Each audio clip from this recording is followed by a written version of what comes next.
Hello everyone, स्वागत है आपका आप सभी के प्यारे चैनल ब्लैक बोर्ड में। कैसे हैं आप सब? उम्मीद करती हूँ अच्छे होंगे। चलिए स्टार्ट करते हैं आज के वीडियो को। आज हम डिस्कस करेंगे स्किनर का सिद्धांत।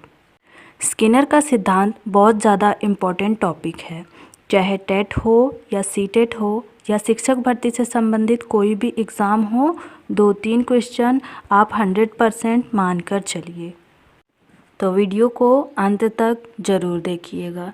चलिए बिना देरी के स्टार्ट करते हैं वीडियो को।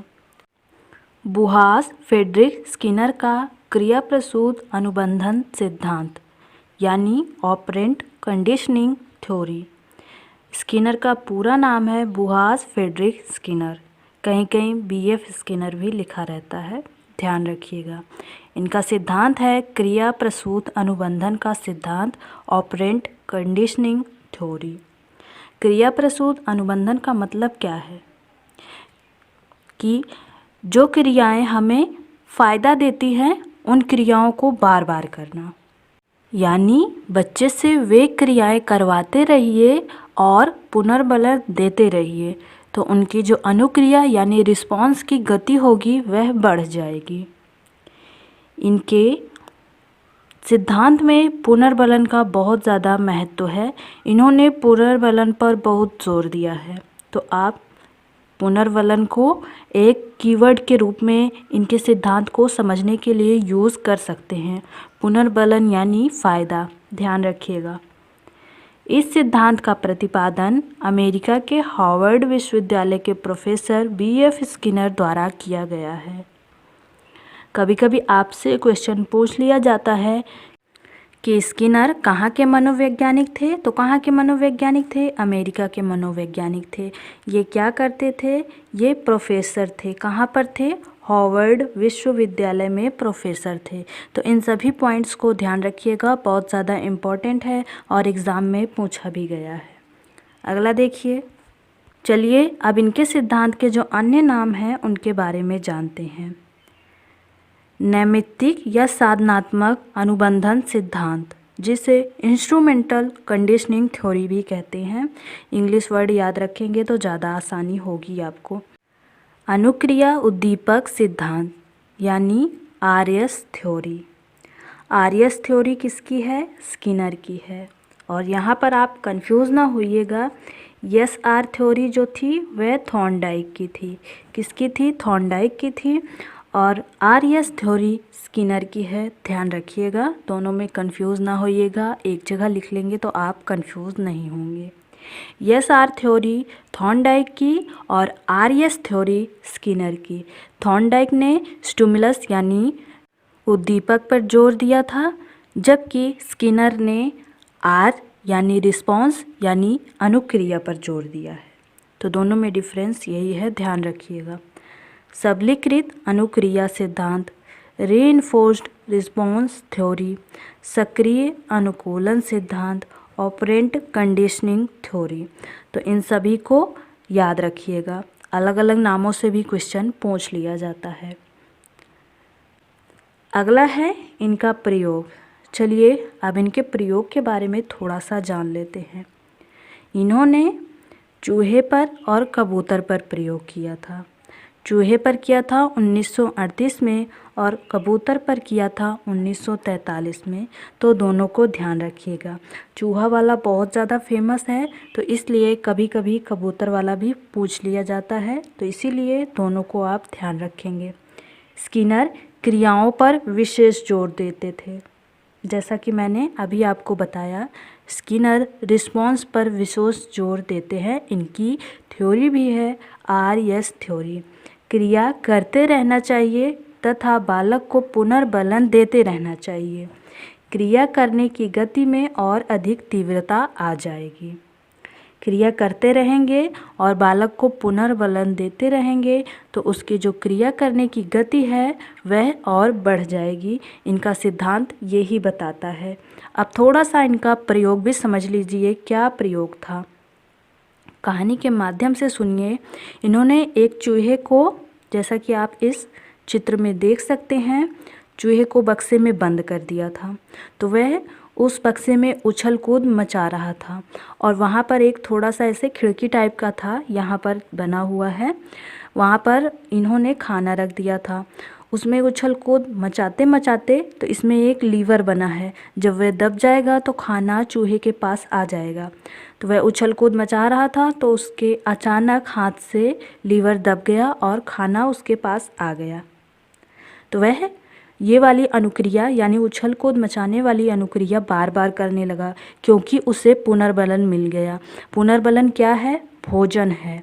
और उछल कूद जो मचा रहा है वह क्या है? अनुक्रिया है। तो इसी तरह इन्होंने अपने सिद्धांत का प्रतिपादन किया है, ध्यान रखिएगा। अगला देखिए, अगला है एक नोट जो बहुत ज़्यादा इम्पोर्टेंट है। स्किनर के चूहे वाले प्रयोग में बक्से का नाम सक्रिय अनुकूलन बक्सा यानी ऑपरेंट कंडीशनिंग बॉक्स था। बाद में स्किनर का बक्सा कहा गया। ध्यान रखिएगा, पहले इसका नाम था सक्रिय अनुकूलन बक्सा, बाद में स्किनर का बक्सा कहा गया और बक्से के आविष्कारक भी स्किनर ही हैं। दोनों पॉइंट्स को ध्यान रखिएगा, बहुत ज़्यादा इम्पोर्टेंट है। आपसे क्वेश्चन पूछ लिया गया कि स्किनर के बक्से का आविष्कार किसने किया था, तो स्किनर के बक्से का आविष्कार स्किनर ने स्वयं किया था। इस तरह क्वेश्चन बनता है, ध्यान रखिएगा। अगला देखिए, अगला है पुनर्बलन के बारे में। अब इन्होंने पुनर्बलन को इतना ज़्यादा महत्वपूर्ण माना है तो इसके प्रकार भी बताए हैं। तो चलिए अब इनके अनुसार पुनर्बलन के प्रकार जानते हैं। पुनर्बलन के इन्होंने 2 प्रकार बताए हैं। कौन कौन सा? सकारात्मक पुनर्बलन और नकारात्मक पुनर्बलन। सकारात्मक पुनर्बलन जैसे भोजन, पानी, नौकरी, प्रशंसा आदि जो होंगे सकारात्मक पुनर्बलन होंगे। सकारात्मक पुनर्बलन क्रिया को दोबारा करवाने के लिए बहुत ज़्यादा महत्वपूर्ण है, क्योंकि जब आप कोई काम कर रहे हैं तो आपको सकारात्मक पुनर्बलन मिल रहा है तो आप उस क्रिया को दोबारा ज़रूर करेंगे। नकारात्मक पुनर्बलन यानी निगेटिव रेनफोर्समेंट जैसे दंड देना, मना करना, डांटना आदि। नकारात्मक पुनर्बलन जो होगा वह किसी काम को करने से रोकने के लिए होगा। जब बालक कोई काम कर रहा है, अगर वह काम गलत है तो आप उसे दंड देंगे, मना करेंगे या डांटेंगे तो वह काम वह दोबारा नहीं करेगा, क्योंकि यहाँ पर उसे नकारात्मक पुनर्बलन मिल रहा है। ध्यान रखिएगा।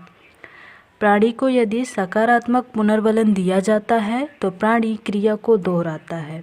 यदि नकारात्मक पुनर्बलन दिया जाता है तो प्राणी क्रिया को दोहराता नहीं है, वही यहाँ पर कहा गया है, ध्यान रखिएगा। अगला देखिए,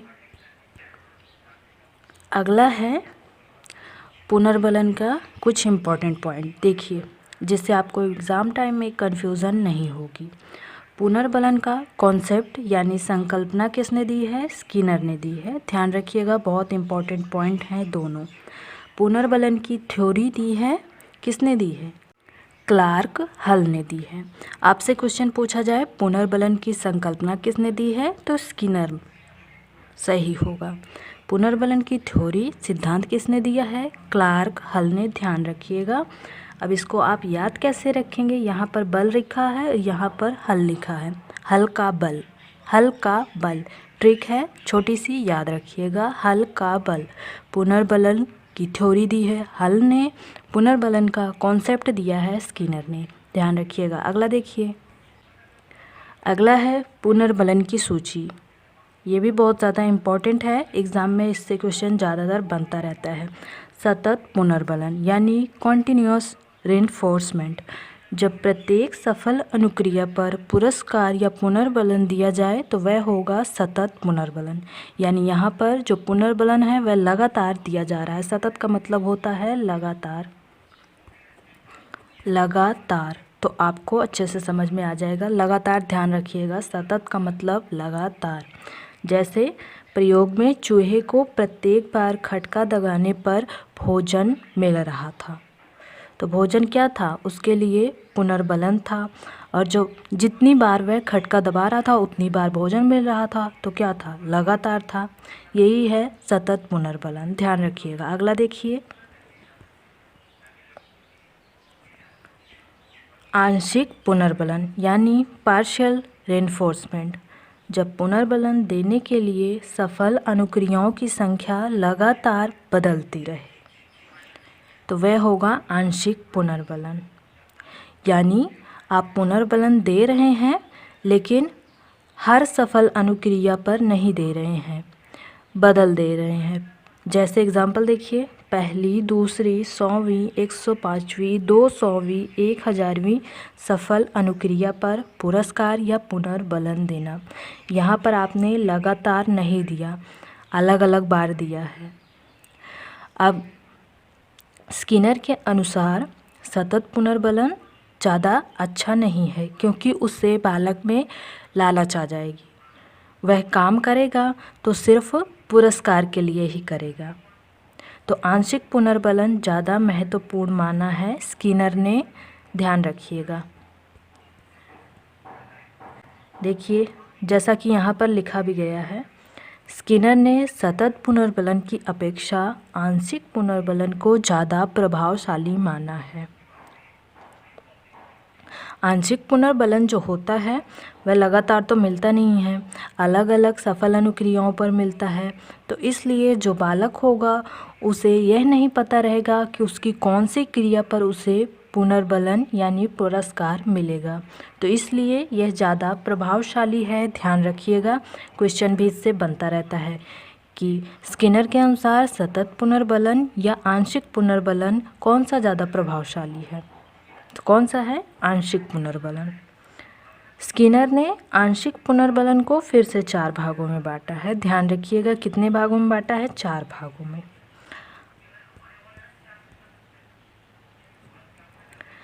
देखिए, अब स्किनर के सिद्धांत का कुछ शैक्षिक महत्व समझते हैं। यह सिद्धांत प्रभाव के नियम पर आधारित है। ये जितने भी पॉइंट हैं सभी इम्पोर्टेंट हैं, सभी को अच्छे से ध्यान रखिएगा। स्किनर का सिद्धांत प्रभाव के नियम पर आधारित है। प्रभाव का नियम किसका है, थॉर्नडाइक का है। किसका है, थॉर्नडाइक का है। तो आपसे क्वेश्चन पूछा गया कि स्किनर का सिद्धांत थॉर्नडाइक के किस नियम पर आधारित है, तो किस नियम पर, प्रभाव के नियम पर आधारित है, ध्यान रखिएगा। अगला पॉइंट है, क्रिया के अनुसार सकारात्मक व नकारात्मक पुनर्बलन तुरंत देना चाहिए, क्योंकि देर से करने से इसका प्रभाव कम हो जाता है। जब आप पुनर्बलन दे रहे हैं तो तुरंत दीजिए। अगर आप उससे कुछ घंटे बाद या कुछ दिन बाद देंगे तो उस व्यक्ति को या बालक को समझ ही नहीं आएगा कि यह पुनर्बलन मुझे किस लिए मिल रहा है। तो इसलिए स्किनर ने कहा है पुनर्बलन चाहे सकारात्मक हो या नकारात्मक हो तुरंत देना चाहिए। इससे भी क्वेश्चन बनता है कि पुनर्बलन कब देना चाहिए, तो क्रिया के तुरंत बाद देना चाहिए। इस सिद्धांत के द्वारा अपेक्षित व्यवहारगत परिवर्तन किया जा सकता है। कैसे, एक एग्जाम्पल से समझिए। एक बालक है, वह गाली दे रहा है, तो आप उसे सकारात्मक पुनर्बलन देंगे तो क्या होगा, उसकी गाली देने वाली अनुक्रिया बढ़ जाएगी। और यहीं पर आप उसे नकारात्मक पुनर्बलन दे देंगे तो उसकी गाली देने वाली अनुक्रिया घट जाएगी या खत्म हो जाएगी। तो यही यहाँ पर कहा गया है, इस सिद्धांत के द्वारा अपेक्षित व्यवहारगत परिवर्तन किया जा सकता है। अभिक्रमित अनुदेशन यानी प्रोग्राम्ड लर्निंग इसी सिद्धांत पर आधारित है। ये वाला भी इम्पोर्टेंट है, आपसे क्वेश्चन पूछा जाएगा।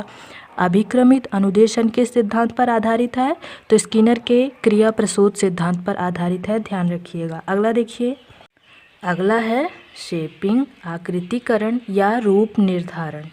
यह एक ऐसी विधि है जिसमें व्यक्ति के व्यवहार में परिवर्तन लाने के लिए धीरे धीरे पुनर्बलन दिया जाता है। जैसे एक एग्जाम्पल के माध्यम से समझिए। एक बालक है, उसे स्कूल में स्टार मिल गया तो उसे क्या हुआ, बहुत खुशी हुई, क्योंकि उसे सकारात्मक पुनर्बलन मिला था। तो वह अगले दिन से भी उसी तरह व्यवहार करने की कोशिश करेगा, जिससे उसे स्कूल में स्टार मिले, वेरी गुड मिले, इस तरह के सकारात्मक पुनर्बलन मिलें, तो वह उस अनुसार अपने आप को ढालने का यानी आकृतिकरण करने का कोशिश करेगा। ध्यान रखिएगा। अगला है विलोपन। जिस अनुक्रिया पर पुरस्कार की जगह दंड दिया जाएगा तो वह अनुक्रिया क्या हो जाएगी? गायब हो जाएगी। जैसे मैंने अभी आपको एक एग्जाम्पल बताया ना, गाली देने वाला। वहीं पर अगर बालक को सकारात्मक पुनर्बलन मिल गया होता तो वह अनुक्रिया वह करता रहता, लेकिन उसे नकारात्मक पुनर्बलन मिला तो वह अनुक्रिया उसकी गायब हो गई यानी ख़त्म हो गई। ध्यान रखिएगा इस तरह। अगला देखिए, अगला है अभ्यास प्रश्न। क्रिया प्रसूत अनुबंधन सिद्धांत में पुनर्बलन की भूमिका है। आश्चर्यजनक रूप से महत्वपूर्ण, बहुत महत्वहीन, बहुत कम, ज़रूरी नहीं। इनमें से कौन सा इसका सही आंसर होगा? कमेंट सेक्शन में ज़रूर बताइएगा। वीडियो कैसे लगा यह भी बताइएगा। वीडियो पसंद आए तो वीडियो को लाइक कीजिए, अपने दोस्तों के साथ शेयर कीजिए और ऐसे ही इंटरेस्टिंग वीडियोस देखने के लिए चैनल को ज़रूर सब्सक्राइब कीजिए।